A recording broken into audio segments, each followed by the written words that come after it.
Salve, salve, minha gente! Boa noite, bem-vindos a mais um episódio do Café com Ferri podcast. Eu, Felipe Corleta, humilde co-host aqui deste programa, tô sempre com vocês nas quartas-feiras, às 19 horas, antes do futebol. Já vai preparando o teu churrasco, que hoje o episódio vai ser bom. Churrasco sempre com Minerva Foods. Um abraço para os nossos patrocinadores, Minerva Foods e Adapta.org, o sistema de inteligência artificial do Brasil. Insano o Adapta.org, a gente tem usado muito aqui no escritório, está nos ajudando demais. Então testa aí, vê o link da bio para garantir um ano de acesso aí a Adapta com desconto do cupom do Rafael Ferri. Rafael Ferri, esse aqui ao meu lado. Bem-vindo, Ferri. Fala, gente! Um prazer inenarrável tê-los aqui para mais um episódio do podcast que mais cresce no Brasil. Estamos chegando a 1.600.000 inscritos e tem gente que passou pelo retrovisor aí. Um abraço para os patrocinadores. Queria agradecer demais a presença do professor Reniose Cuquier. É isso? Falou certo. Falei certo? Oxa aí. O homem entende tudo de geopolítica. Eu, como não entendo nada, aliás, eu entendo muito pouco sobre muito pouca coisa. Eu sou um multi-especialista, um pouquinho de cada coisa, e eu queria começar o episódio de hoje com a pergunta: estamos na véspera da Terceira Guerra Mundial? Estamos. As pessoas não gostam disso. Elas não acreditam, elas não querem. Elas querem ver um mundo cor-de-rosa, um mundo da fantasia bonitinho. A história da humanidade é uma história de guerras. A gente sempre continuou se matando. O DNA humano não mudou. Nada mudou. Por que a gente não vai ter uma guerra agora? A gente só teve guerras.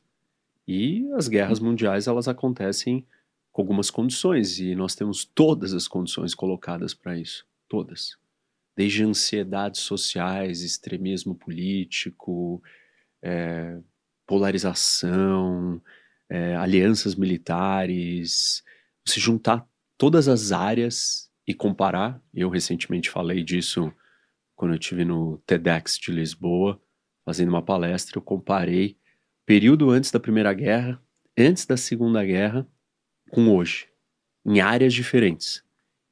Todos são iguais, salvo a exceção de que hoje tudo é mais intenso, mais rápido, mais forte. Ou seja, os agravantes hoje são muito maiores do que antes. Então eu entendo que as pessoas não gostam, não querem, vai atrapalhar os negócios da vida, não vai ser legal. Mas a história da humanidade é essa. Quais são os países que vão estar envolvidos na Terceira Guerra, na tua opinião? Para ser uma guerra mundial, você vai ter que ter todas as grandes potências, todos os grandes países. Não tem Terceira Guerra Mundial sem a Índia, sem a China, sem os Estados Unidos, sem a Europa, sem a Rússia. O Brasil O Brasil não precisa participar e não precisa do Brasil para ser mundial. Mas você precisa desses outros todos grandes. Turquia, Japão, Coreias. É uma guerra que afeta todas as regiões do mundo. Mas qual o estopim para a gente, professor, acreditar que a gente vai ter uma Terceira Guerra Mundial no horizonte, digamos assim? Eu posso te trazer de vários ângulos. Eu vou pegar uma comparação com a Segunda Guerra. Na verdade, uma comparação com a Primeira e com a Segunda. Toda guerra mundial, ela não começa sendo mundial. Ela começa como um conflito regional. Rússia e Ucrânia. Isso, vamos para a Segunda.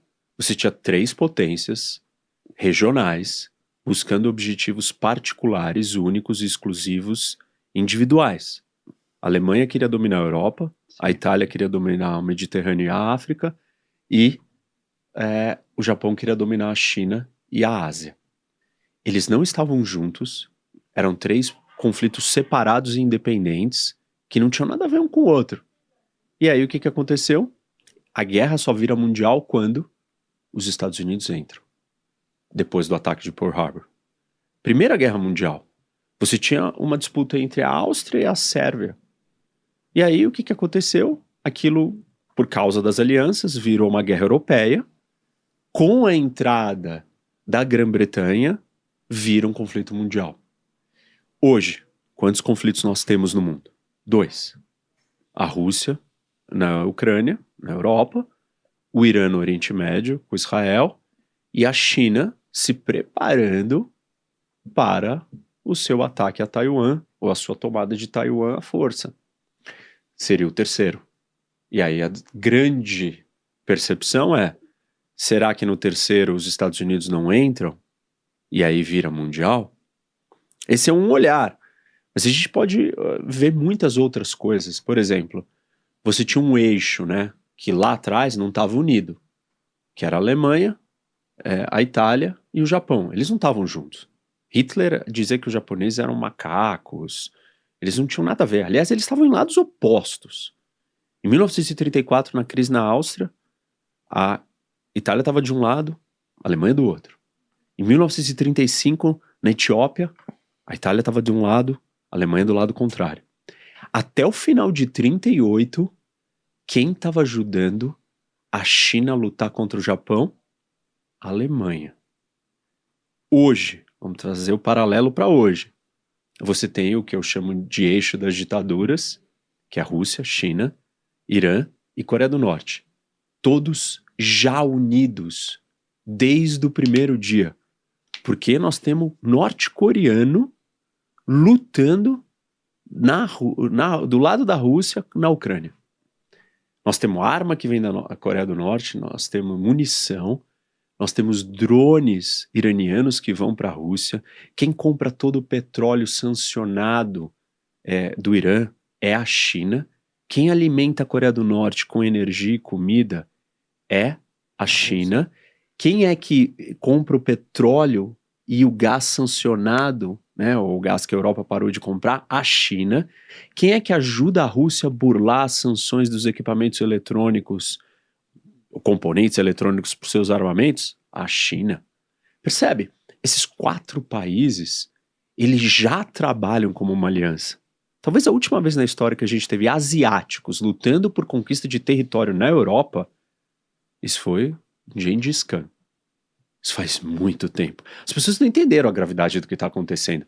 Você tem uma aliança de ditaduras coordenada, agindo em conjunto, buscando conquistar território na Europa.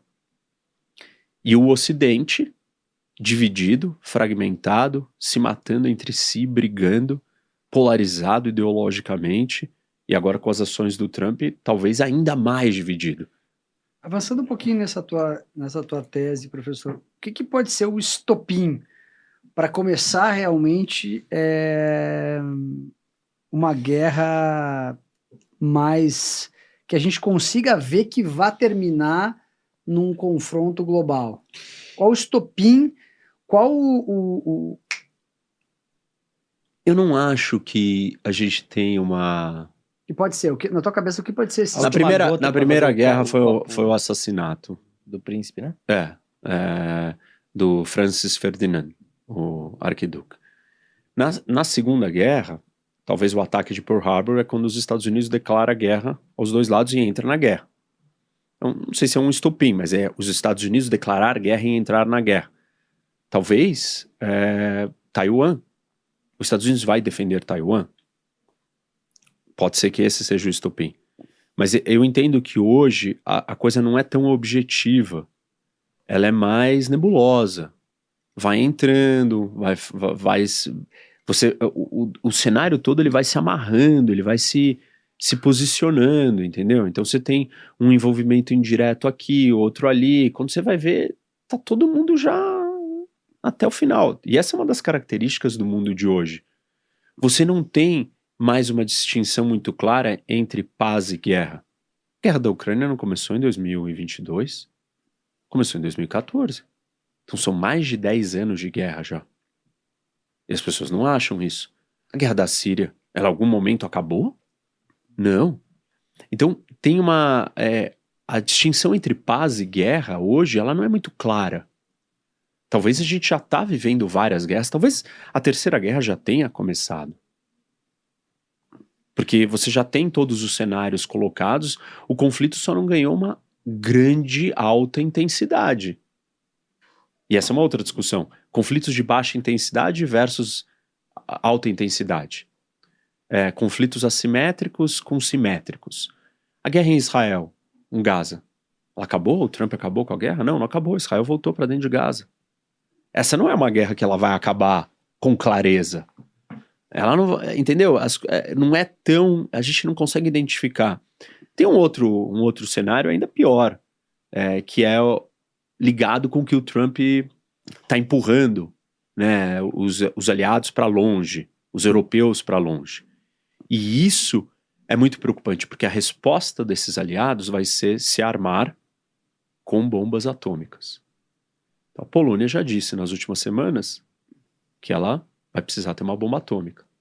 Se a Europa não vai estar lá, se os Estados Unidos não vai estar lá, se não tem mais OTAN, eu não vou ser invadido pelos russos. Eu não vou aceitar. Se a Polônia vai ter uma bomba atômica e a Alemanha decidiu que vai se rearmar e se militarizar, a Alemanha vai precisar ter uma bomba atômica. Se os Estados Unidos abandonarem Taiwan, por exemplo, isso é uma coisa que o Trump falou na campanha, que talvez ele não tenha obrigação de defender Taiwan. E dado como ele está lidando com a Ucrânia, esse possa ser a mesma linha que ele vai seguir com Taiwan. Se ele fizer isso com Taiwan, pode ser que não tenha uma guerra em Taiwan. Taiwan se entregue para a China. Vai ser um mega problema para a economia do mundo. Vai, feio. Assim. Mas aí vamos supor que isso aconteça. Nos meses seguintes, o Japão vai se declarar uma potência atômica. E se o Japão se declarar uma potência atômica, a Coreia do Sul, que tem 30 mil soldados americanos lá para defender, vai falar, os americanos vão embora daqui, não vão me defender, e a Coreia do Norte tem uma bomba atômica, eu preciso ter uma bomba atômica. E aí quando você tem mais 4 países, que são grandes potências, China, Japão e Alemanha, são megapotências econômicas, com bomba atômica, Coreia também, como é que você vai virar para o Irã e falar assim, olha, desculpa, você não pode ter bomba atômica? O Irã vai falar, tô atrasado. Tô há 20 anos com esse programa nuclear, 30 anos e não tive a bomba, agora mais do que nunca preciso ter a bomba. Quando o Irã se declarar um país atômico, a Arábia Saudita, na hora, vai pegar uma bomba que tá no Paquistão e vai trazer para dentro do seu território.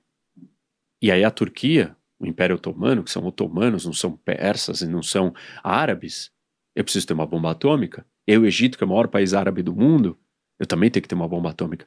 Mas você percebe onde nós estamos? Nós pulamos de 9 países com bomba atômica para 20, 30. Aí o Brasil vai estar discutindo se a gente também não tem que ter uma bomba atômica, já que todo mundo tem. A gente já tem a Janja. Deixa eu só fazer uma pergunta que está ligada a isso. Por que a China ainda não invadiu Taiwan? Isso que eu escuto já essa conversa há alguns anos. A tua opinião, por que aconteceu que isso não aconteceu ainda? Porque isso é uma lenda, vai acontecer, não vai? Assim, a gente é do mercado financeiro, para os mercados financeiros seria o colapso global, porque produz 70% dos chips. 90%. 90% hoje está em 70%, eu acho, mas... O plano é que fique em 70% porque os Estados Unidos querem trazer 20% para dentro, mas demora 10 anos para isso acontecer. Exato. Por que isso não aconteceu ainda, na sua opinião, professor? Porque a China não está pronta, ela está se preparando.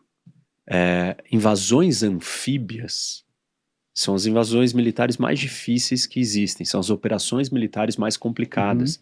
Você tem que chegar numa praia e, parar o seu barquinho e começar a descer com o soldado. Só que você tá no meio da água e o outro tá parado em terra, te metralhando. Essa operação não é simples. Então, em última instância, a China precisa estar muito forte para conseguir fazer isso. Nos últimos anos, o que ela fez é investir demais no seu exército e na sua marinha. Hoje a China tem a maior marinha do mundo, com o maior número de embarcações, mais navios do que os Estados Unidos. Se você comparar a qualidade e a força, não são equiparáveis. Os Estados Unidos têm 11, 12 porta-aviões, e a China tem 2, 3. Nem todos operacionais. Não tem comparação. Os submarinos nucleares americanos não são iguais aos submarinos chineses. Mas em número de embarcações, ela já é maior. E isso demorou para acontecer. E óbvio que ela vai medindo isso, se ela está pronta para fazer ou não essa operação, de acordo com o quanto os Estados Unidos indica que não vai deixar ou que vai participar. Porque se os Estados Unidos vai participar, é um tipo de operação. Se os Estados Unidos não vão participar, a operação é outra. A China tem problemas com alimento, com energia, com minerais também e com outras coisas. Então ela está fazendo um grande estoque. Eu estive em Taiwan no ano passado e visitei o Ministério da Defesa e tal, e eles dizem, e o Serviço de Inteligência americano também dizem, né, que a janela seria de... Porque o Xi Jinping falou que a China tem que estar pronta para tomar Taiwan à força, se necessário, a partir de 2027. Então, 2 anos. daqui 2 anos ela tem que estar pronta. Esse é o comando do líder máximo da nação, falando, olha, vocês têm que estar preparados para conseguir pegar esse lugar, essa ilha à força a partir de 27. A CIA trabalha com a outra tempo, fala de 2030 a 35, e os taiwaneses, eles olham e falam, olha, a gente está medindo o quanto de estoque de combustível, de alimento que a China tem. A China está fazendo um grande estoque disso tudo. E por que ela está fazendo isso? Porque ela está se preparando para essa situação. E nada melhor do que ela também testar o que está acontecendo com a Ucrânia. Esse é um laboratório gratuito. Como é que o mundo reagiu à ofensiva russa? O que aconteceu? A Rússia se deu bem? Que tipo de sanções foram feitas? O que aconteceu com a economia russa? E a energia? E o resto? E o mundo? O mundo criticou, condenou, aceitou? Tudo isso faz parte da equação. Não é uma operação fácil, mas o dia que a China conquistar esse objetivo, o jogo mudou de figura completamente. Porque Taiwan não é importante só por causa dos semicondutores, mas é importante a localização que a ilha está colocada, na frente da costa da China, e com isso você consegue fazer um bloqueio naval se Taiwan não for um território chinês. E aí você isola a costa chinesa, do mesmo jeito que Cuba consegue fechar o Golfo do México ou o Golfo da América, e você isola a economia americana. O Midwest, a produção toda americana, desce pelo Mississippi, cai no Golfo do México, e dali você escoa para o mundo. Se você fechar a saída do Golfo, controlando Cuba, você consegue fazer um bloqueio naval. Por isso que os Estados Unidos sempre foram obcecados por Cuba. Taiwan é a Cuba dos chineses. E você perder este posto estratégico que pode fechar a costa chinesa, faz a China estar num nível de tranquilidade para sua segurança diferente. Aí ela começa a jogar um outro jogo dali para frente. E óbvio que quem é o primeiro próximo da lista? O Japão. A China iria na sequência para Okinawa. E aí o Japão não tem os Estados Unidos, ele precisa estar nuclearizado. E aí tudo bem. Então não me parece que é um lugar mais seguro um mundo com 30 países com bomba atômica. Ao contrário, esse lugar é bem mais instável. E essas são as declarações todas aí do que está acontecendo no mundo hoje. E isso é causado em parte pelos Estados Unidos. Porque se os Estados Unidos resolver abandonar todo mundo, aí todo mundo precisa cuidar do seu quintal sozinho. Agora, professor, tem... nesse xadrez todo, certamente existem políticas que podem acelerar um cenário de terceira guerra e coisas que podem, pelo menos, postergar isso, ou quem sabe até evitar.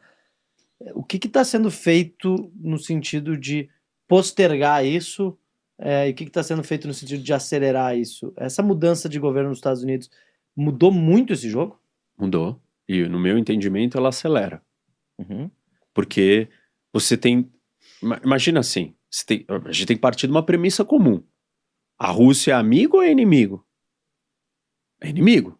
Mas tá meio nebuloso isso, né? Tipo assim, Não. a relação do Os Trump. Estados Unidos, o Trump quer mudar isso, mas isso não muda a essência do caráter e da natureza daquele regime. É um regime autoritário, ditatorial. As pessoas não gostam de corrupção porque elas não conhecem a Rússia. Vai pra Rússia, um dos lugares mais corruptos do mundo. Tenta fazer negócio na Rússia. Ou você vai ser morto, envenenado, ou você vai ajoelhar aos pés do Putin. Então, assim, claramente tem um devaneio, uma fantasia sobre o que é a Rússia. Isso é fruto de um problema ideológico, de discussões que as pessoas perderam a noção da realidade. A realidade o inimigo é a Rússia, o inimigo é a China, o Irã e a Coreia do Norte, contra a civilização ocidental, liderada por democracias, Estado de Direito, economias abertas, livre comércio, imprensa livre, baixíssima corrupção. Os lugares com menos corrupção do mundo são esses. Nenhuma ditadura tem nível de corrupção baixa. Não existe isso. Então, o inimigo é a Rússia. E aí, você tem uma chance de vencer a Rússia fácil. não matando um soldado americano, só gastando dinheiro. Com o quê? Com as armas suas, que você lucra vendendo. Como que os Estados Unidos deu arma para a Rússia? Os Estados Unidos pegou o estoque de armas americano, primeira coisa. Tá ficando velho esse estoque. Será que essas armas funcionam? Não sei, não vamos correr o risco. Então vamos desovar. Vamos se livrar disso e vamos dar para a Ucrânia. Uma parte da ajuda para a Ucrânia foi isso. Pega o estoque americano e dá para a Ucrânia. A outra parte foi, pega dinheiro, dá para a nossa indústria de defesa, ela produz um monte de arma e entrega para a Ucrânia. E a gente aquece a nossa indústria de defesa. Afinal de contas, o mundo está perigoso e nós precisamos produzir arma de novo e precisamos alimentar essa indústria. E tudo isso custou uns 100 e poucos bilhões de dólares. Isso não é nada para os Estados Unidos. E aí a Ucrânia poderia vencer a Rússia se ela continuasse recebendo arma, de verdade, e não ia custar nada para os americanos, e a Rússia cada vez mais fraca até que ela ia colapsar. E o Trump chegou lá e falou, não, eu não quero mais isso. Eu quero abraçar o Putin. E isso é um problema. Porque aí você está acelerando uma tendência de gente que entende que você consegue as coisas na base da força. Na democracia você não consegue as coisas na base da força, porque tem Estado de Direito. Seu conceito e concepção do mundo é diferente. Fala, cara, eu processo, eu tenho um contrato. No mundo da cleptocracia russa, cara, facada e furar o olho do outro. É tipo uma briga de máfias. Então, essas ditaduras, elas estão dispostas a usar força em qualquer situação. E se os Estados Unidos querem se aproximar desses lugares, você só está reforçando que o que eles fizeram, estão fazendo, vai dar certo. Vamos dobrar a aposta. Se você der a Ucrânia para a Rússia não vai falar, pronto, tá bom, tô satisfeito. Vai falar, tá vendo? Invadir, payoff, né? Uhum. Valeu a pena. Eu invadi e tive um upside gigante. Uhum. Então eu vou partir para a próxima invasão. E aí tá todo mundo desarmado, porque os Estados Unidos deixaram todo mundo desarmado. Os Estados Unidos não virou a grande potência militar sozinha. Os Estados Unidos virou para a Alemanha e falou, você não tem exército. Japão, mudou sua constituição, você não vai ter exército. Europa, chega de briga, não aguento mais vocês brigando, não quero mais armas. Vou criar uma comunidade europeia aqui para vocês, uma aliança, e eu sou o chefão. Só eu tenho arma. Legal. Isso serviu para os Estados Unidos enriquecer e criou o segundo maior mercado do mundo, que é o europeu. Falou assim, olha, você só gasta dinheiro com economia. Só enriquece. Não gasta um centavo em arma e para de brigar. Isso foi ruim para os Estados Unidos? Imagina. A economia europeia é maior que a chinesa. Então, assim, é mais fácil fazer negócio na Rússia, na China ou na Europa? Que é o seu idioma, que é a sua história, que é a sua cultura, que é ocidental, que é contrato, que é Estado de Direito, que é corrupção baixa. Onde é mais fácil fazer negócio? Os Estados Unidos virou a potência que virou porque ele tirou a arma do mundo inteiro e ganhou muito dinheiro com um grande mercado rico que ele dominou. Porque ele mandava, porque ele reconstruiu. E agora, do nada, você inverter essa equação? Você pode, mas tem uma consequência gigante. E as pessoas não entenderam, porque a gente vive numa era de política afetiva, né? Quando o Lula vira e fala assim, o culpado pela guerra da Ucrânia é o Zelensky, toda a direita brasileira falou, absurdo. Com razão, porque é um absurdo. Não foi o Zelensky que iniciou a guerra. Quando o Trump falou a mesma coisa, qual foi a reação? Não, o Trump tá certo. Fala, cara, peraí, temos um problema cognitivo aí. Se esse cara falou a mesma coisa e ele tá errado, e esse outro falou a mesma coisa e ele tá certo, tem alguma coisa errada. Como é que a gente explica isso? Política, polarização, afetiva. Não importa o que é dito. O que importa é quem diz. Isso. O Lula não sou eu, então qualquer coisa que ele disser, tá errado. Se o Trump fala a mesma coisa que o Lula, mas como é o Trump que disse, o Trump sou eu, porque é uma política identitária, aí, beleza. Aí tá certo. O professor teve aqui a Paula Schmidt, uma jornalista que morou muito tempo Na Rússia, Israel, na Alemanha. Rússia, Israel, Alemanha e vários... especialmente, inclusive ela entrevistou o líder do Hezbollah e o líder do Mossad. Mossad, acho que foi a única jornalista brasileira.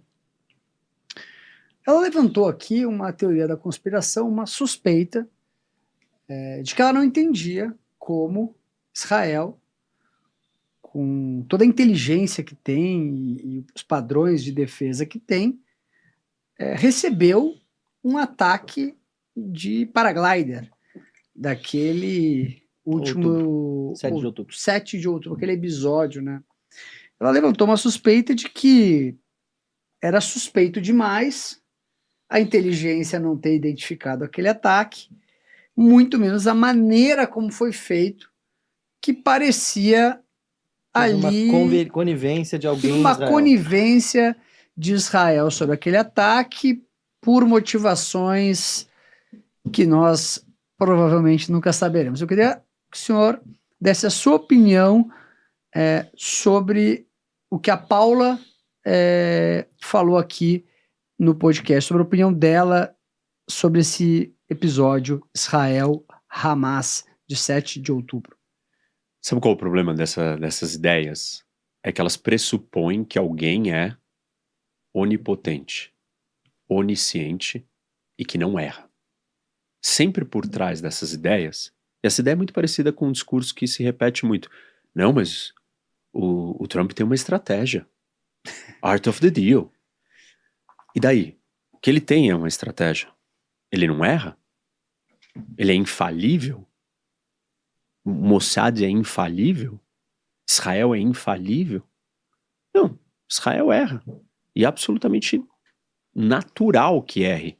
Acerta tantas, ganha tantas. É a mesma coisa que eu virar pra vocês e falar assim, cara, você sempre compra na mais baixa e vende na mais alta? Todas? Todas as rodadas, todas as entradas, todas as operações? Usualmente a gente vende quando cai e compra quando sobe. Vende, sobe, compra, cai. Então, por exemplo, né? Vamos olhar para nossa vida e pensar, cara, como é que a gente pode acertar tanto? Israel acerta muito. Serviços de inteligência erram bastante, porque a função, o objetivo e o job deles é muito difícil. Assim, tem explicações mais detalhadas. Primeiro, Israel começou a ficar muito dependente de tecnologia. E, assim, aqui que o Hamas vai invadir de Gaza o nosso território? Não vai, ele vai lançar foguete. Pro foguete eu tenho o Iron Dome. Então tá tudo bem. Eu não tenho problema. E, com isso, você não imaginou que viesse uma operação daquela natureza. Você foi pego de surpresa. Essa é a arte da estratégia. Os estrategistas militares ensinam isso. Surpreender o seu oponente é vitória garantida. Porque ele não tá te esperando. Então você tem que pegar ele no contrapé. Foram anos de confronto baseado num tipo de guerra. E um dia eles fizeram uma outra operação. Israel estava dividida e grande parte das forças israelenses estavam concentradas num outro projeto político, que era a expansão dos territórios na Cisjordânia. Isso é um outro problema. A sociedade israelense estava mega polarizada e dividida no ápice da sua, enfim, de discussões de Suprema Corte, várias outras coisas. E claro, a confiança de que eu não tenho mais um inimigo à altura que pode fazer um estrago, que ele sabe qual é a consequência. Essas coisas, elas não são um único erro. São uma sucessão de erros que tem que se encontrar para acontecer aquilo. Então, eu acho muito óbvio e natural que Israel tenha errado. Porque Israel acerta muito. E não dá para você ganhar todas. Israel acertou nos pagers, na explosão dos pagers. Mas perdeu. Porque a explosão não era para ser dos pagers, né? Não sei se vocês já ouviram essa história. A explosão era para ser dos walkie-talkies. E os caras tinham o walkie-talkie preso aqui do lado. O walkie-talkie é maior, a bateria é maior, o explosivo maior, e ia explodir do lado do coração e ia matar muito mais gente. Só que eles estavam colocados com o walkie-talkie pronto para explodir no dia seguinte, 2 dias depois do ataque, do 7 de outubro. E aí eles botaram para votação. Vamos entrar em guerra imediatamente contra o Hezbollah? Pô, mas o problema é o Hamas? Nós já vamos provocar o inimigo? Bom, mas a chance é agora. A arma tá colocada aí. E eles botaram para votação. 3 votaram contra e 2 a favor. Não atacaram. Aí depois não dava mais para usar. Mas aí tinha os pagers. Os pagers deram certo, mas o pager era na cintura, era menos, o explosivo era menor, fez um grande estrago. Mas não fez o estrago que poderia fazer. Assim, é muito simplista recorrer à teoria da conspiração, porque a teoria da conspiração, ela reduz situações complexas a uma única coisa. Alguém deixou para acontecer. Não, complexo é entender como é que aconteceu, o que estava acontecendo, considerar a gama de fatores que tem envolvidos numa história dessa e assim por diante. Então minha resposta é, jamais, isso não passa nem perto da realidade. A teoria da Paula que passa um pouco por você vai precisar de um motivo para fazer uma operação militar mais profunda em Gaza, né? Manter Gaza controlado é muito melhor do que fazer tudo isso. Qual é o desfecho dessa história? Uhum. O Hamas está lá. Os túneis estão lá. Quantas pessoas sabem disso? Quando você fala para mim, essa história existe sobre o 11 de setembro. Uhum. E quando você fala para mim que numa democracia uma história dessas acontece, aí eu já desconfio. Se você falar para mim que isso acontece na Rússia ou na China, eu acho mais provável ou plausível. Por quê? Quem abrir a boca morre. Todo mundo é monitorado. Uma democracia não é assim. Um cara gravou no celular. Quantas pessoas teriam que estar envolvidos nos Estados Unidos para saber? Mas aqui a gente teve um golpe. O pessoal invadiu lá 8 de janeiro. E? Não, o ponto não é esse. O ponto é que as pessoas abrem a boca e elas falam na democracia. Você não consegue conter elas. Você não tem como virar e falar, não vai vazar. Quantas pessoas precisavam saber dentro de Israel que aquilo iria acontecer? Quantas pessoas, e aquilo teria que ter sido combinado com o Hamas, né? Então você tem que conversar com o Hamas e falar, tá bom, você vai me atacar tal dia. E quando você conversa com o Hamas não tá gravando isso. Você não tem essa preocupação. Você confia no Hamas plenamente, que ele não vai te gravar, que ele não vai conseguir provar que você estava conversando com ele, combinando com ele o jogo, e que ele não vai jogar isso pro mundo e a destruição total que isso causaria. Pô, cara, assim, só quem trata desse assunto só pode tratar de um assunto desse em abstrato. Quando você começa a tentar trazer para a prática, para a condução real de uma operação como essa, de uma realidade dessa, você começa a chegar à conclusão e falar, não dá para fazer uma coisa dessa. Quantas pessoas precisavam saber no 11 de setembro? Quantos militares, quantos oficiais do governo precisavam saber que aquilo iria acontecer para aquilo ter acontecido programado? Das teorias da conspiração, qual que tu acha mais plausível dessas famosas? Nenhuma. Juro, nenhuma. Não consigo lidar. Porque, assim, teoria da conspiração é uma teoria preguiçosa. É para preguiçoso.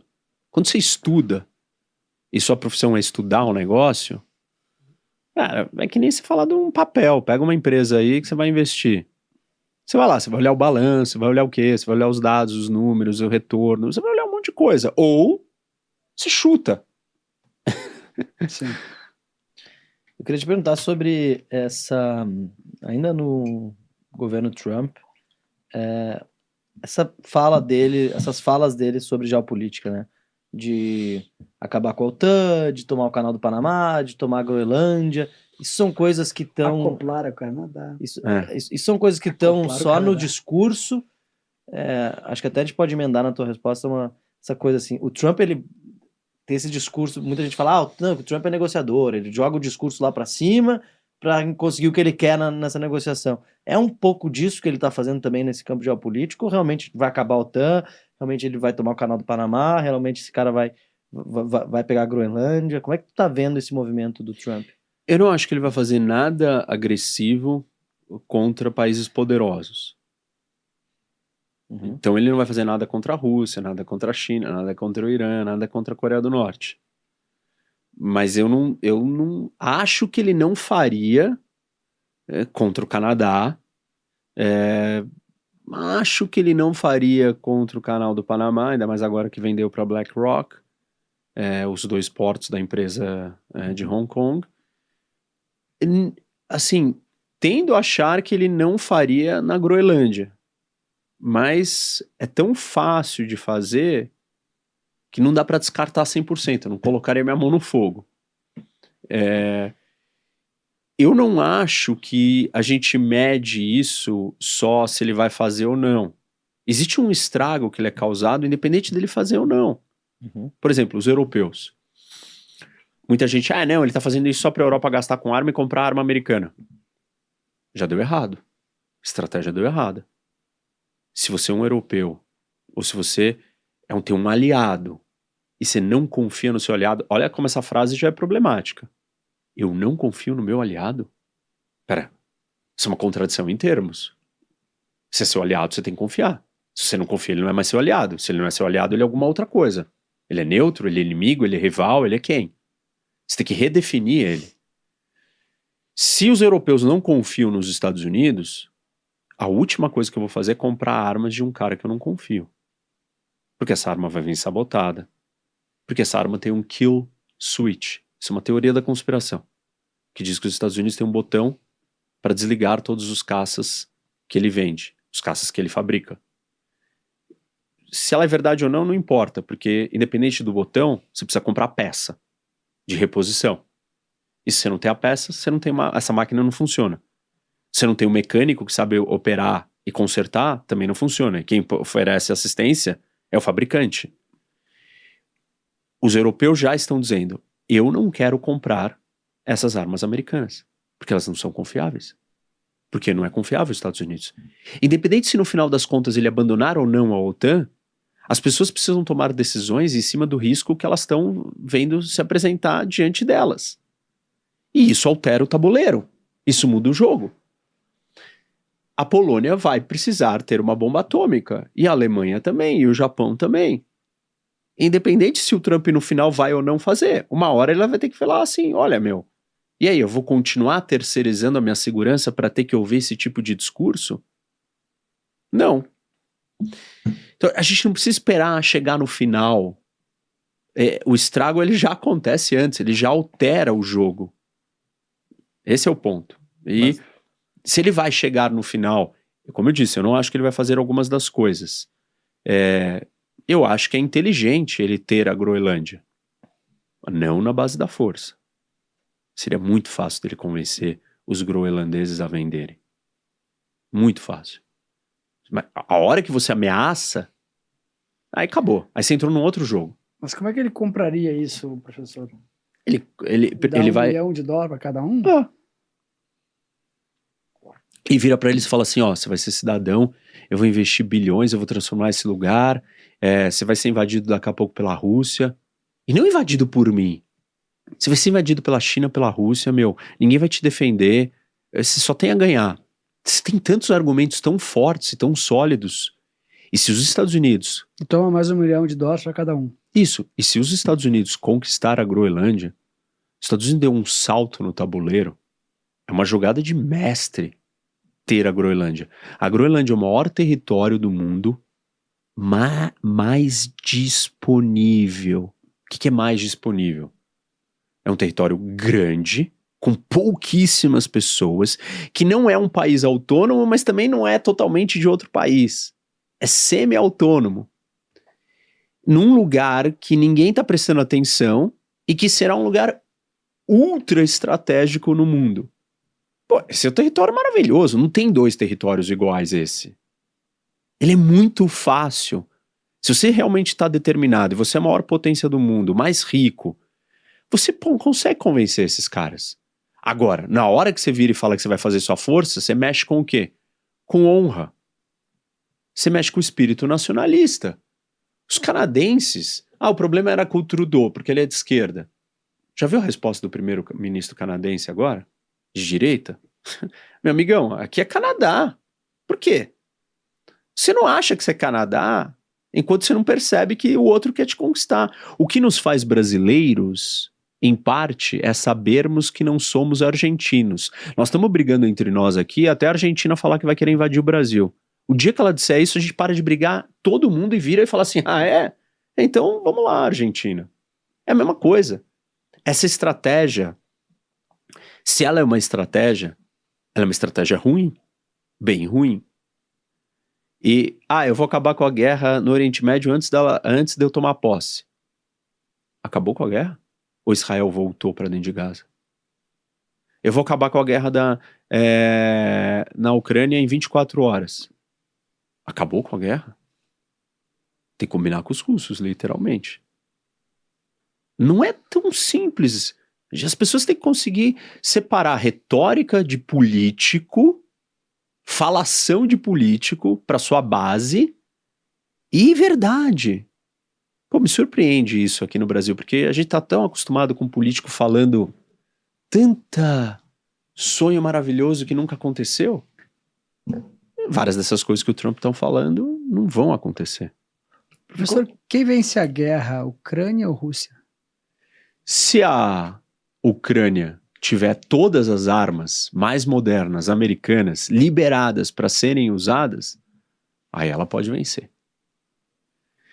Do jeito como o Biden não quis deixar a Ucrânia vencer, porque ele não quis deixar a Ucrânia usar as armas, aí não tem como vencer. Eu ouvi que já tem mais de 1 milhão de mortos nessa guerra. Uhum. Você pode dar uma estimativa de quantas pessoas já morreram e como é que está sendo a guerra do século XXI, né? Agora com drones, os drones é que matam todo mundo. Exato. Eu queria que você falasse um pouco sobre isso, sobre quantas pessoas o senhor estima que já morreram nessa guerra, e como é que está essa nova fronte de batalha agora, que agora é guerra de drone, né? Assim, a questão de quantas pessoas morreram é muito difícil. Você não tem um número certo, não dá para arriscar, mas eu acho que o número de 1 milhão é um número que dá para levar em consideração aí. É uma guerra tecnológica, quem mais mata são os drones. Como que você opera um drone? Você fica trancado num quarto, num videogame. Então é uma guerra diferente. É uma guerra que está aí há 11 anos, como eu falei. Ela é bem mortífera. Só que a Rússia se mobilizou para uma economia de guerra. Então a economia russa está voltada para a guerra. E a Rússia é muito maior que a Ucrânia, em número de pessoas e tudo. Então a Rússia tem uma vantagem. Óbvio, os ucranianos lutam pela sua vida, pela sua casa, pela sua propriedade, pela sua liberdade. Os russos não lutam pela vida, pela casa deles. O moral da tropa ucraniana é maior. Os ucranianos não precisam de equipamento. Se eles tiverem os equipamentos, eles têm algumas vantagens, por mais que a Rússia seja maior. Só que a Ucrânia também está desgastada, está cansada, tem uma discussão difícil dentro da Ucrânia, qual que é a idade mínima do alistamento militar, porque você vai destruir a população jovem, aí você não tem quem reconstruir o país depois. Então eles não botaram a idade mínima lá embaixo, então só que está acabando a população mais velha, que pode lutar, e está num impasse. Vai sobrar só mulher lá. Oi? Vai sobrar só mulher na Ucrânia. Provável. E, professor, você falou sobre essa mudança de paradigma da guerra com drones e tal. Como que se encaixa aquela guerra silenciosa, da Guerra Fria, aquela guerra de ameaça de eu tenho a ogiva nuclear, eu vou explodir, assim, não me... Em que momento que assim, ser uma potência nuclear realmente te coloca como vencedor de uma guerra? Bom, o Putin, eu entendo que ele não perdeu a guerra da Ucrânia porque ele em vários momentos jogou a cartada nuclear na mesa e ameaçou em vários momentos e blefou que ele poderia usar uma bomba atômica. E foi isso que determinou o comportamento do Biden e dos europeus de não permitir que mísseis de mais longo alcance fossem usados pela Ucrânia para atingir território russo.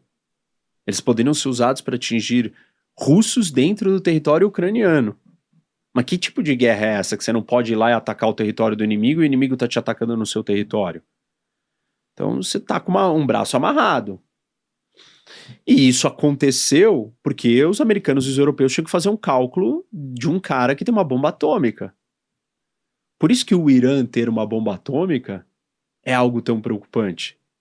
Porque você imagina as proxies, né, que são as organizações afiliadas iranianas com Houthi, Houthis, Hezbollah, Hamas, todos eles que são do lado do Irã, e aí quando alguém for fazer alguma coisa contra eles, o Irã ameaça que vai jogar uma bomba atômica.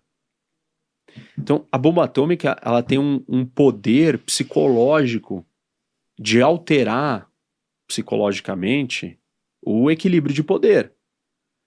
Ela não necessariamente precisa ser usada, mas só a ameaça de você falar que ela tem, você tem que tomar a decisão. E aí você vai falar o quê?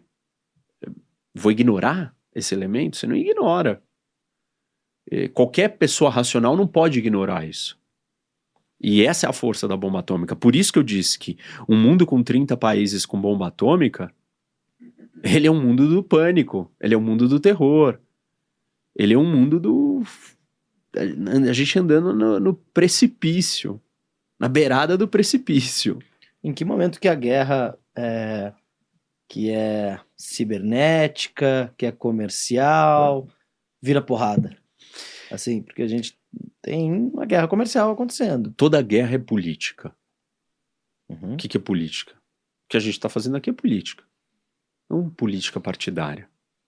Você tem uma opinião, eu tenho outra, nós estamos debatendo, a gente pode estar divergindo ou não, e aí a gente começa a ficar calorosa essa discussão, ela vai esquentando, de repente, você vira essa mesa, começa a me jogar esses negócios, aí eu parto pra cima de você. Por que a gente tá brigando? Pela mesma razão de antes. Por uma divergência de opiniões. Isso é política. Política com P maiúsculo. Política como fenômeno humano. E então não existe guerra por razões econômicas, não existe guerra religiosa, não existe guerra por território. O que eu quero fazer com a minha religião? Não é que eu quero guardar ela para mim, eu quero impor ela num projeto político. Eu não gosto da maneira como você trata a sua mulher. Eu quero que você trate ela de acordo com os meus valores. Essa guerra, ela não é religiosa. A religião deu o elemento, o fundamento para você ter aquele valor. Mas ela é uma guerra política. Toda guerra é política. Ou seja, são níveis diferentes. Você está na guerra econômica e você está brigando, mas ela pode escalar. Antes da Primeira e da Segunda Guerra Mundial, você teve situações de colapso econômico. Principalmente antes da Segunda Guerra.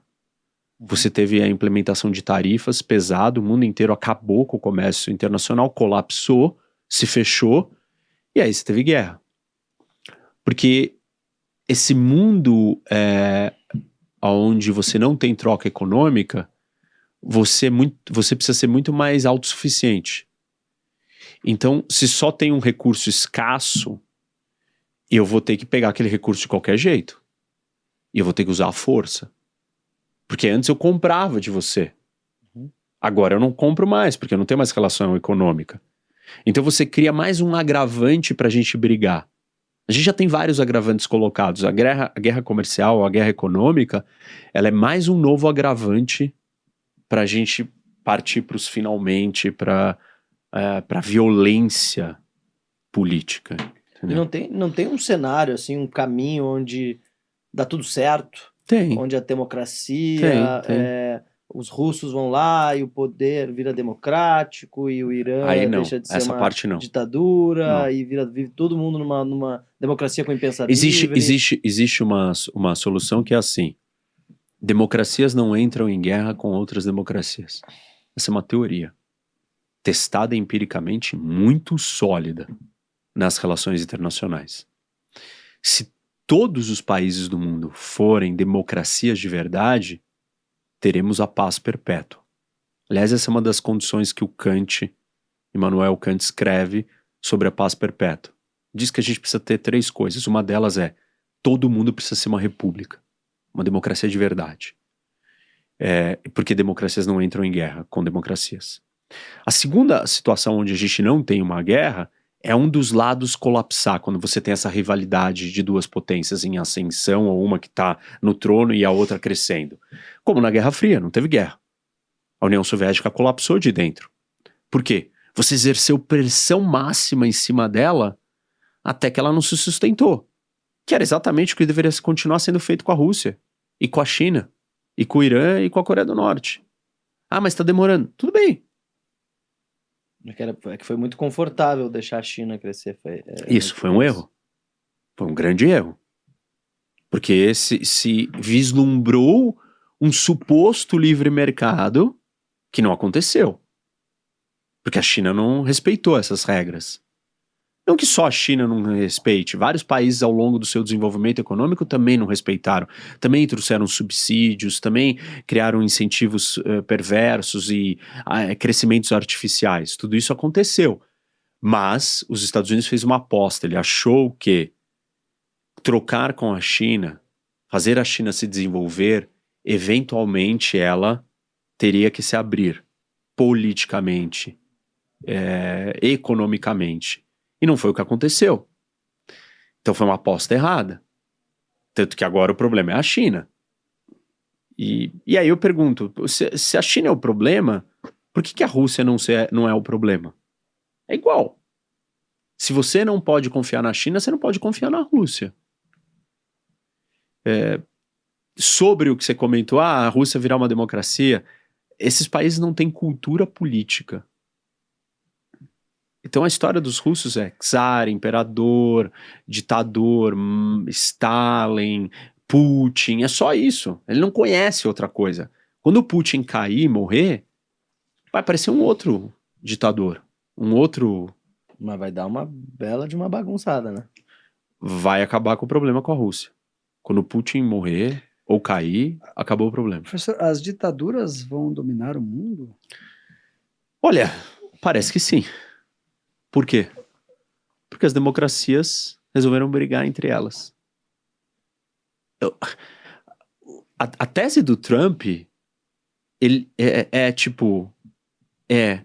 a Europa é mais detestável do que a Rússia.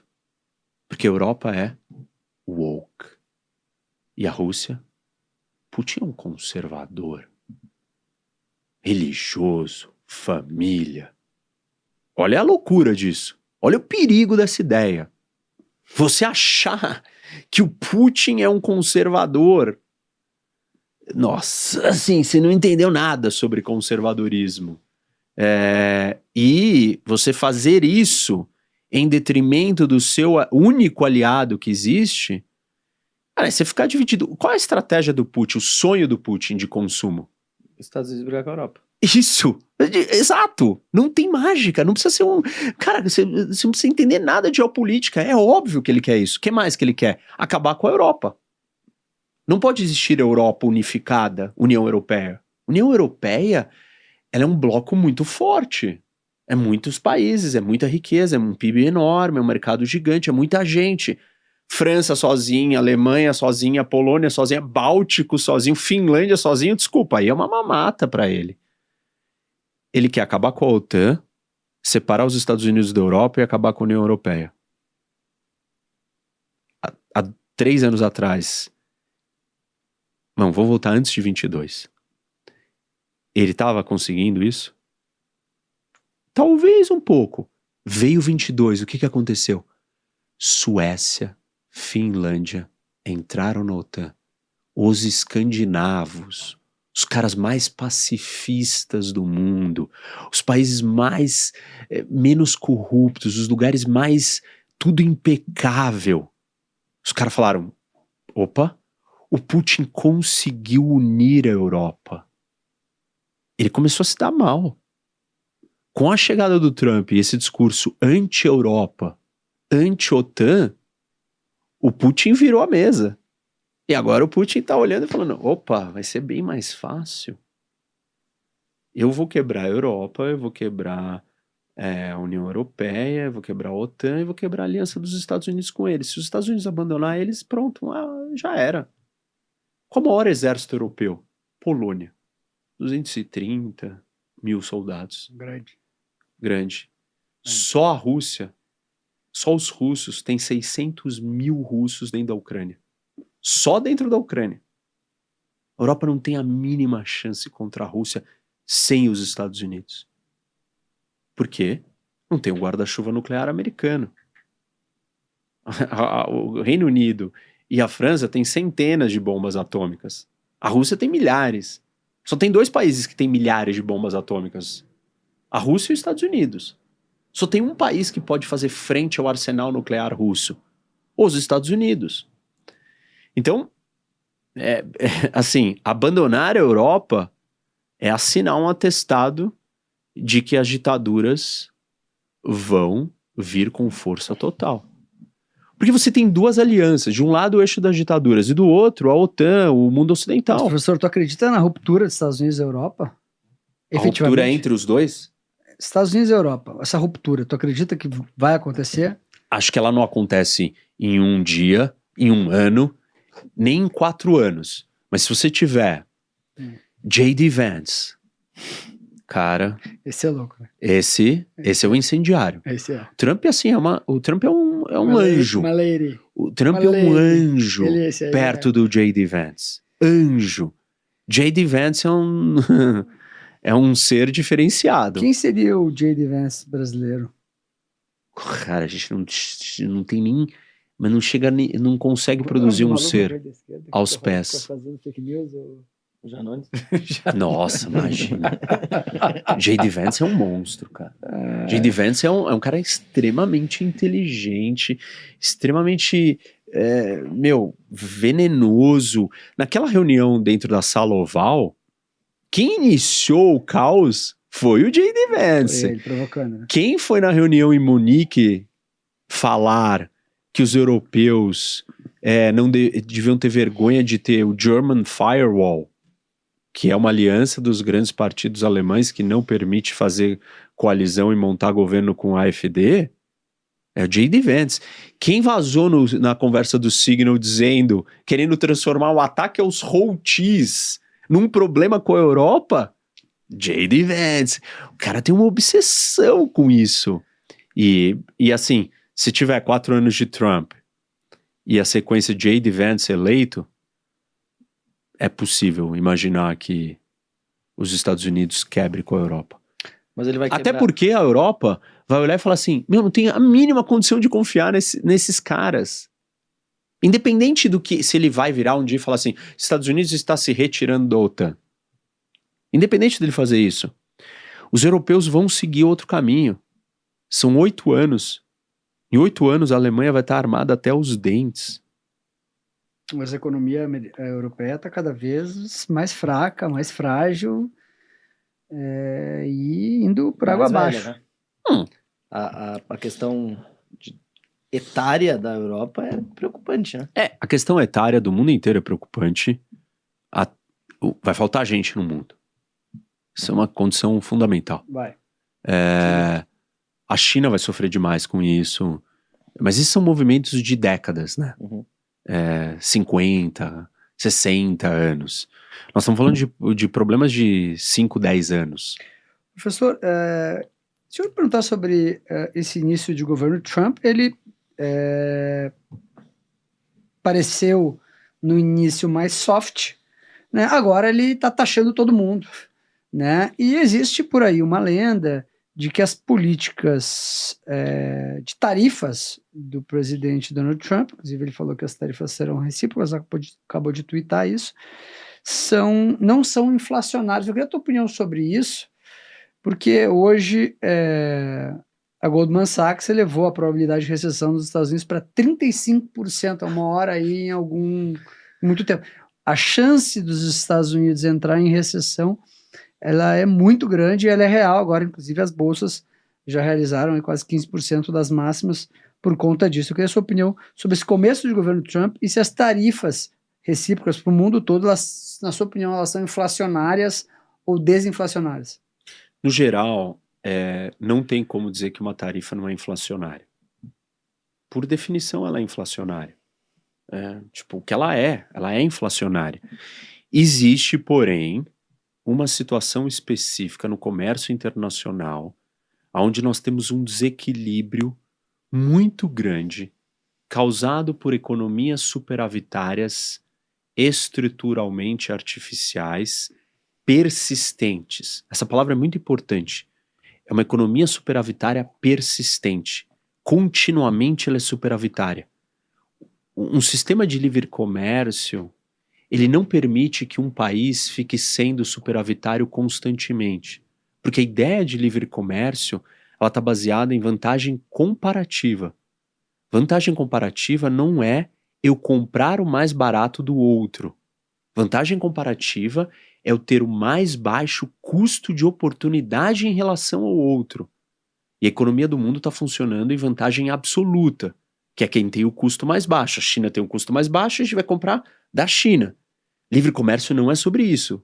David Ricardo, ele nos ensinou que o livre comércio é baseado em vantagem comparativa. A vantagem comparativa diz o seguinte: quem tem o custo de oportunidade mais baixo produz aquela mercadoria.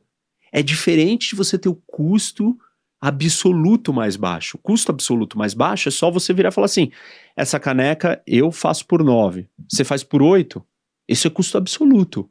Então, eu vou comprar de você. Vantagem comparativa é custo de oportunidade. Entre produzir essa caneca e aquele telefone, qual você leva menos tempo? Quanto que você está deixando de fazer com aquele telefone? E aí você vai calcular que às vezes mesmo você tendo o preço mais baixo... Mesmo absoluto não vale a pena. Isso, porque o comparativo te diz que você não tem a vantagem comparativa. Para você que não entende nada de nada, é um assunto muito complexo. É isso aí. Esse troque de podcast. Certo? Beleza? Mas como este é o podcast dos formadores de opinião, os mais importantes empresários do Brasil e os mais importantes políticos assistem, logo a gente vai para a sequência da próxima pergunta, você vai entender se você não está entendendo. Isso ia mudar se a China tivesse câmbio flutuante? Parte do mecanismo artificial usado pela China para ser um superavitário persistente há muitos anos tem a ver com o seu câmbio. Não só. Existem vários outros incentivos, subsídios perversos, artificiais, como, por exemplo, o Hukou. Já ouviu falar disso? Na China existe um sistema de residência. Se você mora, sei lá, numa cidade no interior da China, você não pode migrar e morar em Xangai. Você pode ir trabalhar, mas a sua residência não é Xangai. Isso significa que você não possa usar os serviços públicos de Xangai. Você é um cidadão de segunda categoria. Por que eles fizeram isso?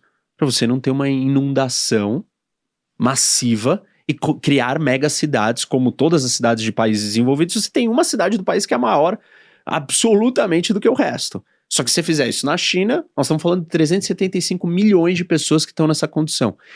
Esse cara vai para lá e ele carrega a economia nas costas, porque ele paga um imposto, mas ele não pode usar, porque na cidade que ele mora, onde ele trabalha, ele não tem direito.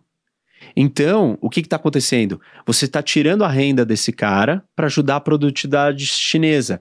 Ou seja, ele é um trabalhador mais barato do que os outros e ele não recebe por isso. Ao contrário, você está taxando ele indiretamente.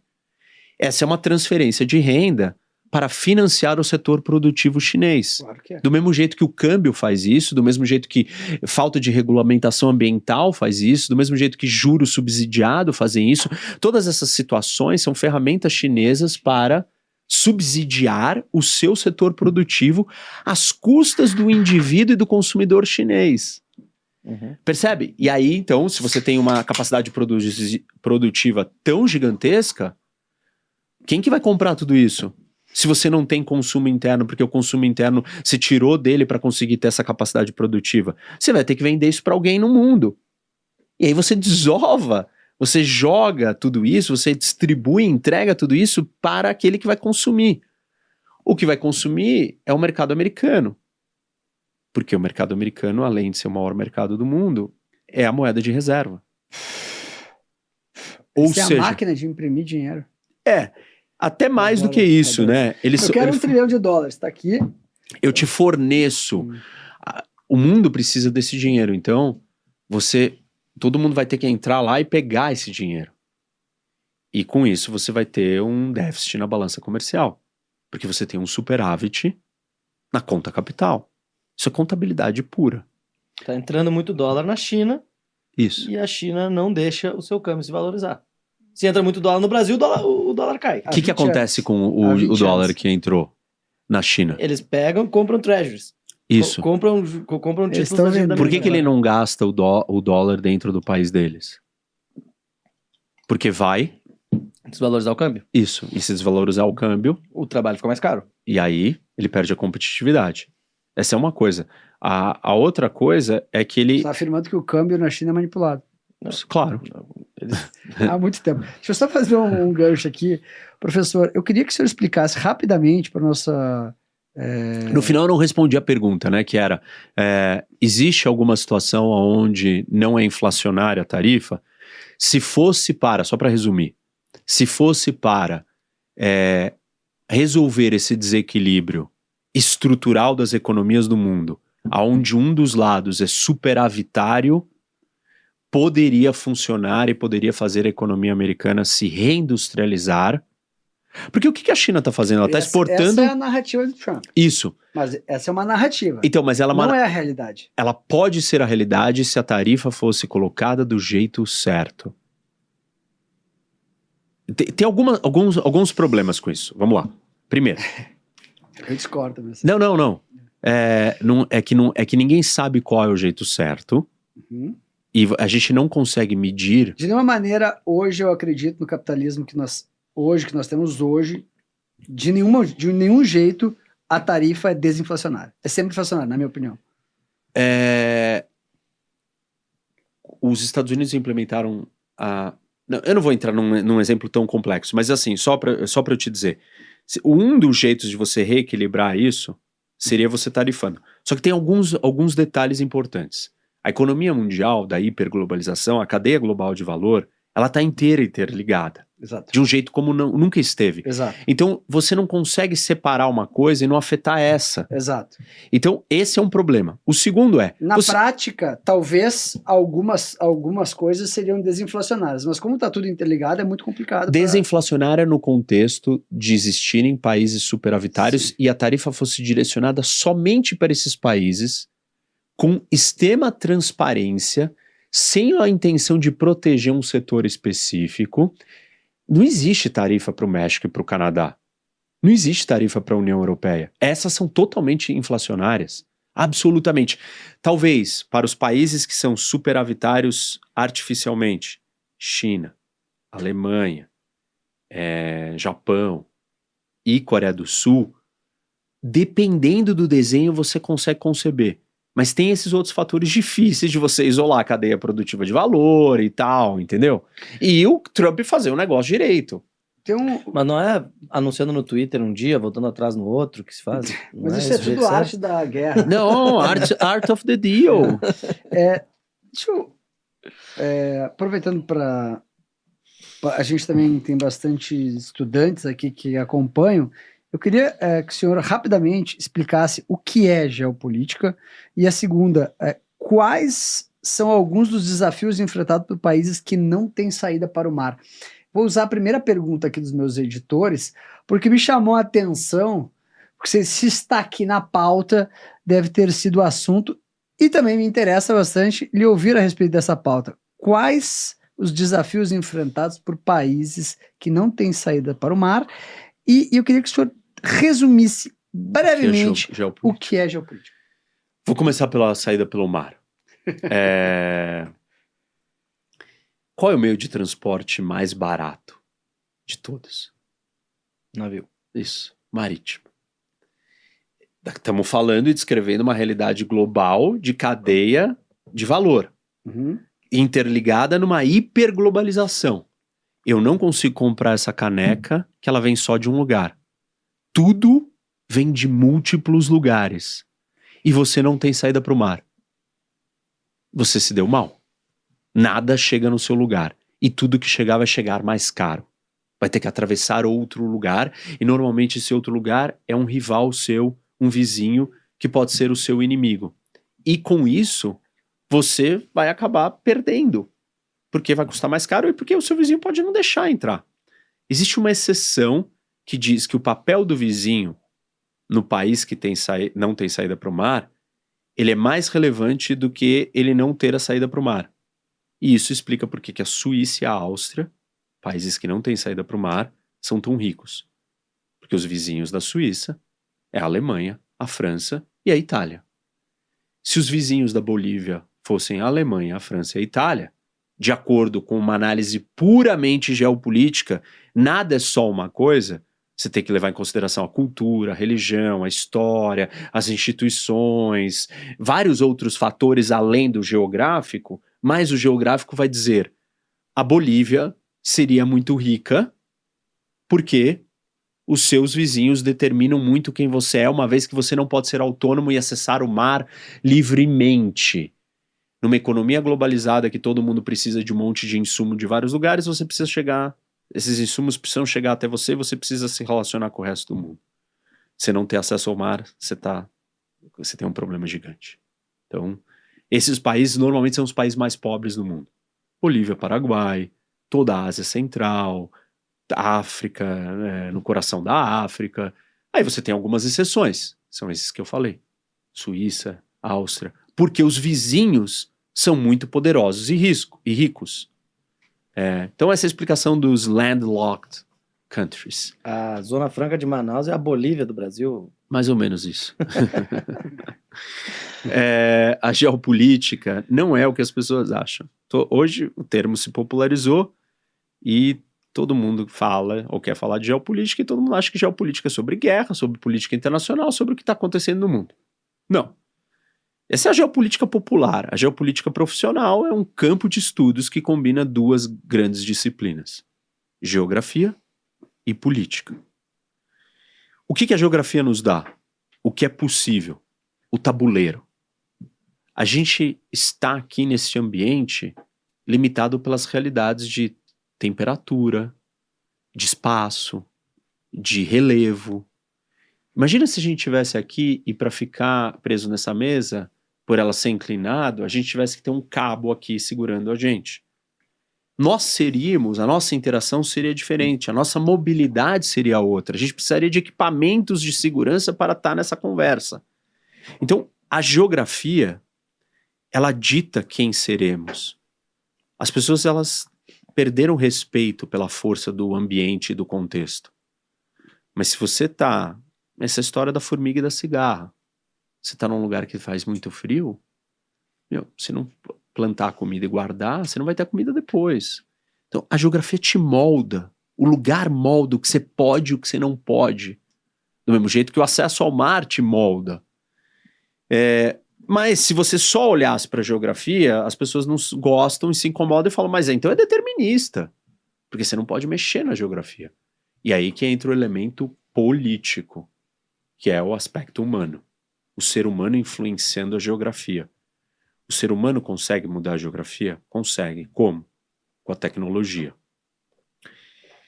Só que nós ainda temos que ter um respeito, porque essa tecnologia não é assim tão incrível.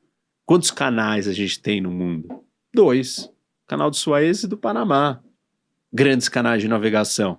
Existe discussão para construir um novo canal na América Central há muito tempo, passando pela Nicarágua. Existe um outro canal para cortar o Estreito de Malaca pela Tailândia. Nunca aconteceu. Por quê? Essa tecnologia não é tão simples assim. A gente não tem esse domínio tecnológico que a gente acha. Demora 12 horas daqui para Londres de avião ainda. 12 horas, há décadas e décadas. Não mudou. A nossa tecnologia não mudou a geografia tanto. Mas ela pode mudar. Tem exemplos que são revolucionários. O que a gente fez, o que a Embrapa fez com o solo brasileiro.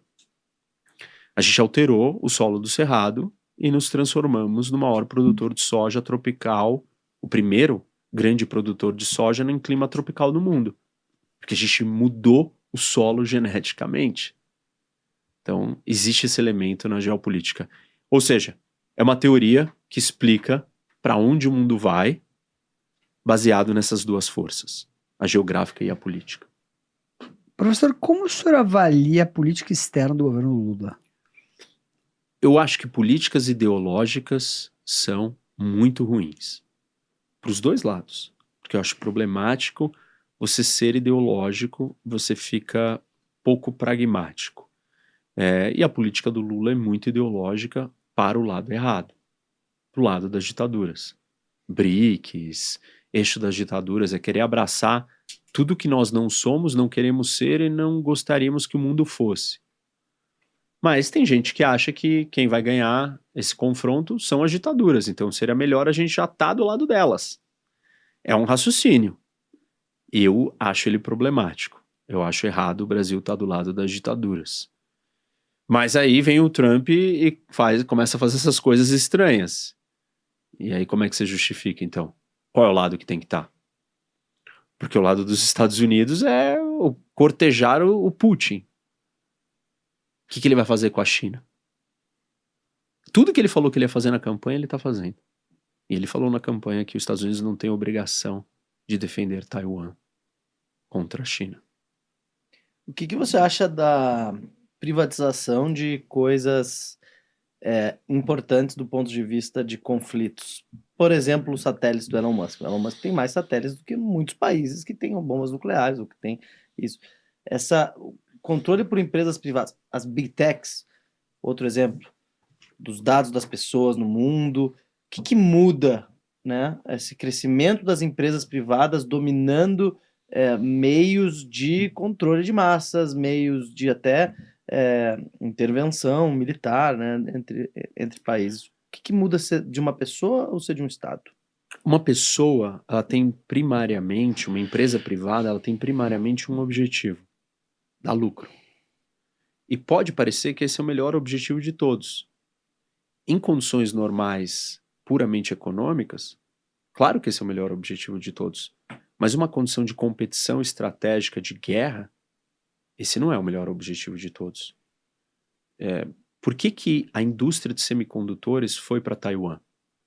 Porque lá era o melhor lugar, com a melhor infraestrutura, com o melhor ecossistema, com o custo mais baixo, com a melhor mão de obra, com a maior tecnologia. Então, faz todo sentido do ponto de vista econômico você criar um cluster ali daquilo.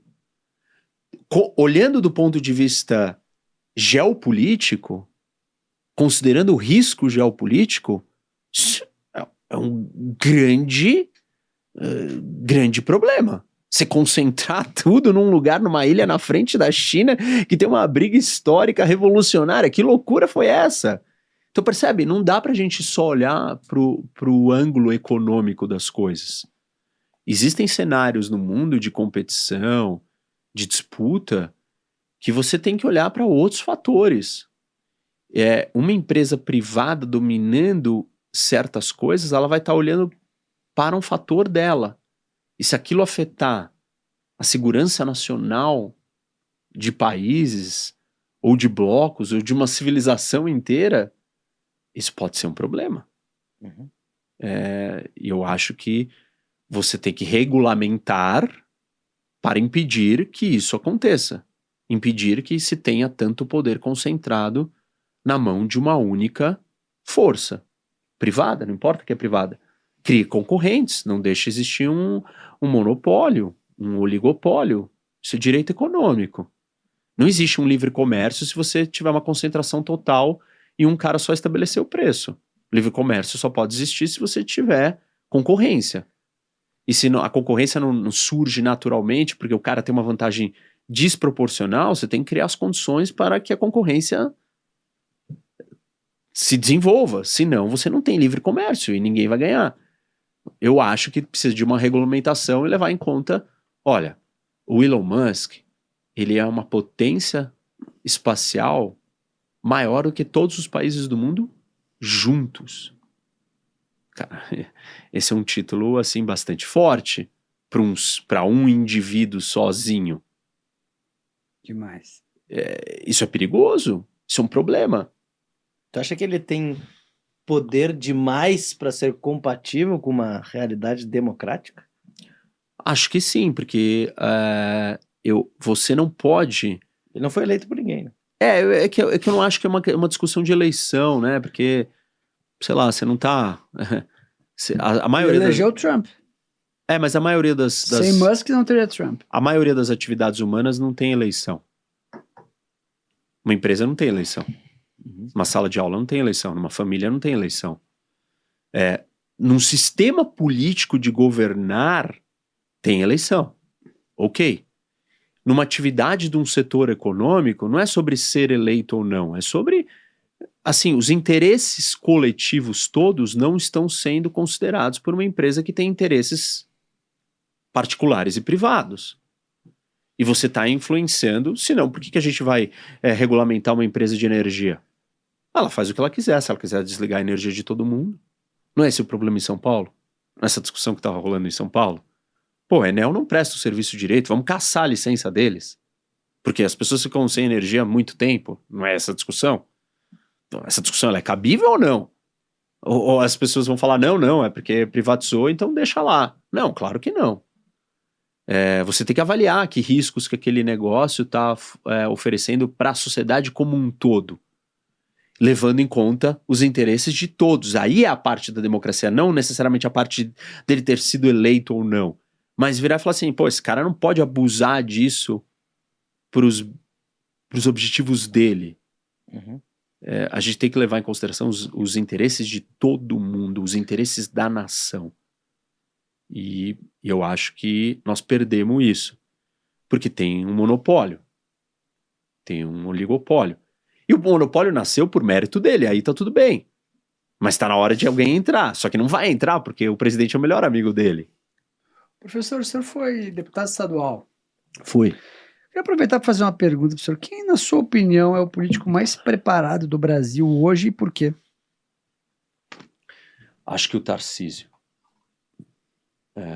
Porque ele é um cara ponderado, um cara que tem visões modernas, um cara que está preparado para transitar nessa polarização e é um cara prático, sem ficar remoendo, criando show. Acho que a gente precisa disso, de gente prática.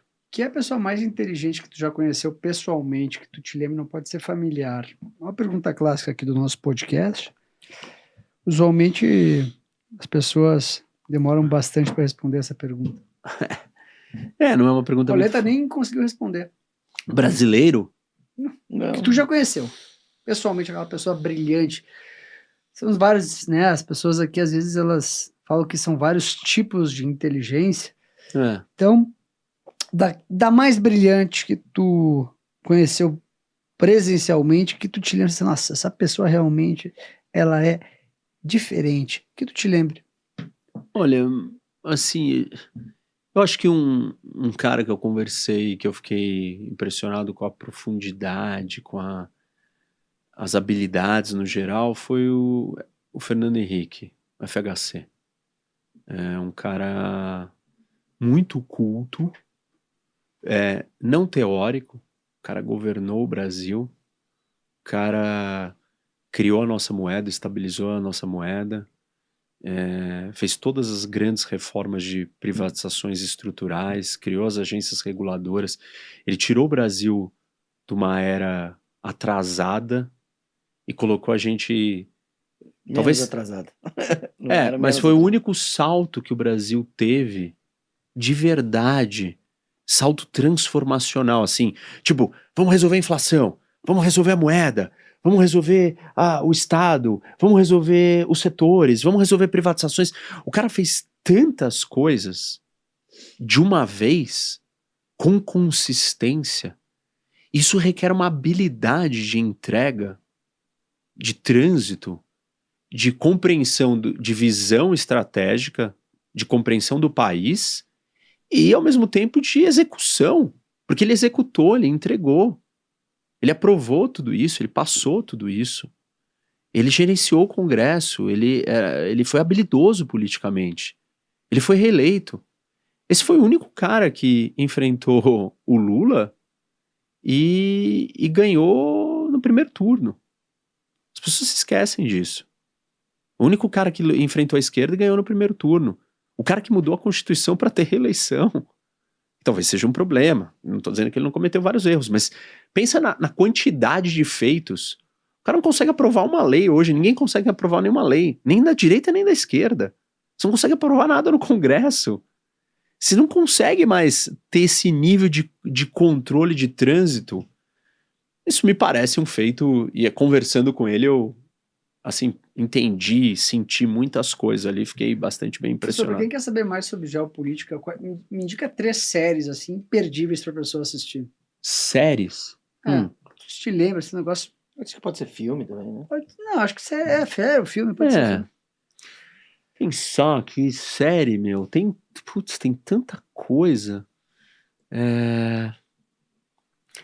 Tem eu não vou lembrar o nome agora, sou ruim dos nomes. Tem uma série no Netflix que é um documentário que conta sobre a Guerra Fria. Eu não vou lembrar o nome. Daqui a pouco eu olho e eu volto. E eu queria que o senhor indicasse 3 livros para a turma que quer aprender mais e pelo menos ter aí 1% do seu vasto e profundo Imagina. conhecimento, que é realmente impressionante. Vamos lá. Armas, Germes e Aço. Esse é um livro clássico de geopolítica, é um dos livros que ganhou muitos prêmios internacionais, best-seller global, assim, no mundo inteiro, todo mundo lê. E ele parte da primeira pergunta é: por que que a Europa colonizou as Américas e não os povos das Américas colonizaram a Europa? Essa é a pergunta que ele vai responder no livro. E é muito legal a resposta, porque a resposta é uma razão geográfica. O outro é The Revenge of Geography, e tem também os do... tem um do Kissinger que eu acho que é uma leitura clássica, que chama Diplomacia, que também vale a pena. Acho que esses 3 assim são livros clássicos que todo mundo tem que ler sobre geopolítica. Tô pensando na série. Oi? Turning Point, acho que é em inglês. Ponto de virada. Isso. E é isso. Acho que, assim, as pessoas precisam estudar a política de um jeito menos apaixonado, entendeu? Porque quando você entende a política desse jeito, menos apaixonado, você começa a perceber ela em todas as esferas humanas, não só na discussão dos partidos. E é um fenômeno humano, e é muito mais legal você perceber isso, porque isso te dá uma capacidade, uma riqueza de entendimento da vida. Meu, você acorda fazendo política, e você vai dormir fazendo política. A gente vai ter o professor aqui no auge da guerra eleitoral em 2026. Aguardem. Esse é o podcast que mais será assistido em 2026. Para você que não sabe, ainda chegou agora, peço para vocês compartilhem, curtam esse conteúdo. Tem um botão aqui que tu aperta e manda no WhatsApp de todos os amigos para indicar esse podcast. Sessão presentes. Sessão presentes. Estouramos para variar, mas o professor volta em 2026 na eleição. O professor gosta de comer churrasco? Adoro. Então a Minerva Foods vai te presentear com um churrasco. Boa. Botaram a plaquinha de 1 milhão ali, hein? Já estamos chegando nos 600, hein? Temos um churrasco da Minerva Boa, Foods, você está pode abrir aí. muito bom. Essa aí tá bonita. Essa Os aí. caras capricharam Tá dessa com vez. Né? gelo isso daqui? Tá Não, gelado? mas tem carne mesmo. Bem congeladinho no jeito. É o churrasco. É churrasco real. Não é brincadeira, que vocês são presentes, não é brinde. Oh, olha só. Nossa, Assado de de verdade. tiras aí, A gente espetacular. adora assado de tiro. Aqui a gente é gaúcha Bife de churrasqueira. chouriço. Esse é bom. Nossa, Não, Isso é tudo Estância 92. Inclusive aqui tem um kit pra você preparar o seu churrasco. que legal. O Com kit todo o kit é top. Pô, o estilo aí, com Presente é real. tábua, esse kit é tábua, real, faca, mas é garfo, pra você fazer o seu churrasco com Que Estância beleza. 92 da Minerva Foods. A caneca do Café com Ferry, mais o um. podcast que mais cresce no Brasil. Em breve também, já é o melhor, mas em breve o maior. A gente sabe que tu é um professor raiz, que tem bastante tempo dando aula. Eu quero saber se tu usa inteligência artificial pra preparar tuas aulas já. Cara, eu tô me forçando a ter uma interação com a inteligência artificial, Então, porque... Por isso nós vamos te dar todas as Ó, inteligências. Adapta é um serviço de inteligência artificial Ah, brasileiro Opa, que tem Ah, é todos os muito principais É modelos muito de top. inteligência artificial lá é? dentro. Que legal. Tu pode criar um expert dentro da Adapta. Tu fala assim, expert professor de geopolítica. Gostei. Aí tu vai lá ensinar pra ele como é que tu gosta de fazer tuas aulas, tal, pá. Ele vai lembrar disso todas as vezes que tu pedir. Agora eu preciso fazer uma aula sobre esse tema. Aí, Sabe qual é um problema que eu tenho? Que me deixa muito preocupado? A alucinação, né? Sabe Uhum. que a inteligência artificial alucina. E o problema de alucinar com conteúdo é grave. Porque fala um negócio que não existiu e você toma como verdade. Porque você não vai ficar revisando cada coisa, senão Claro. você não faz assim. Senão você vai lá e faz você mesmo, Uhum. entendeu? Uhum. Então, essa é uma coisa que me preocupa. Mas eu acho que eles estão evoluindo, né? Existem formas, inclusive tem um curso dentro da Adapta que fala sobre Ah, é? isso. Tem formas de tu bloquear essas coisas, né? Hã? Então, por exemplo, tu pode falar que ela só pode se basear Sim, nesse... Por exemplo, É isso você que eu manda, tenho usado. pega um capítulo do livro, Isso, manda lá, fala faz, assim, ó. faz 10 questões bem É. difíceis para meus alunos É. a partir desse capítulo aqui. Então, certamente Eu não sei Adapta... por que as inteligências artificiais não podem acessar todos os livros do mundo. Porque elas não têm acesso aos livros direto. Elas podem fazer buscas online, né? Se mas aquele tá conteúdo online, é restrito. aí Esse é um conteúdo restrito. Mas se ela tivesse acesso aos livros, você concorda que aí sim Ela a gente ia leria. estar... Aí seria uma... A gente ia estar em um outro nível? Seria um avanço em outro Substancial. nível. Um avanço outro Porque nível. ela vai lá e só pode pegar o pedaço do livro que está disponível online. Só pode pegar o que tem nas redes. Mas É. tu pode mandar o PDFzinho que tu baixou. Exato. Se Isso você aí. conseguir, se o PDF existir, tem um monte de então, problema. nisso. Professor Reni, uma aula histórica aqui no podcast Café com Fé. Ele volta em 2026 para a guerra eleitoral. Professor, obrigado demais. Obrigado, gente. Valeu, foi um prazer. Aula Que maravilhosa. bom. Queria agradecer demais. Preparem-se para a Terceira Guerra Mundial, povo. Bom, para o pessoal que quiser me seguir, gente, Professor Rock, HOC, Instagram, Quem quiser- YouTube. Comprar a sua consultoria, como faz? Aí, meu aplicativo, que é o Rock Academy, você vira membro e você consegue ter cursos, aulas exclusivas e Quanto custa?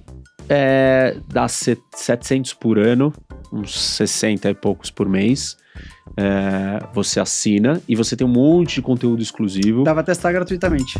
Dá pra você entrar lá e olhar. Você não vai acessar tudo, mas você vai ver como é que funciona. Você pode baixar isso na loja da Apple ou da Google, chama Rock Academy, HOC Academy. E quem quiser consultoria, aí me manda uma mensagem no Insta, no privado, e a gente vai direcionar. Professor, obrigado. Muito obrigado pela sua audiência, sua paciência. Até o próximo Café com Ferry. Valeu, meu povo. Um grande beijo a todos. Um beijo para toda a equipe aqui que tá nos bastidores. Nos vemos na próxima quarta-feira. Valeu!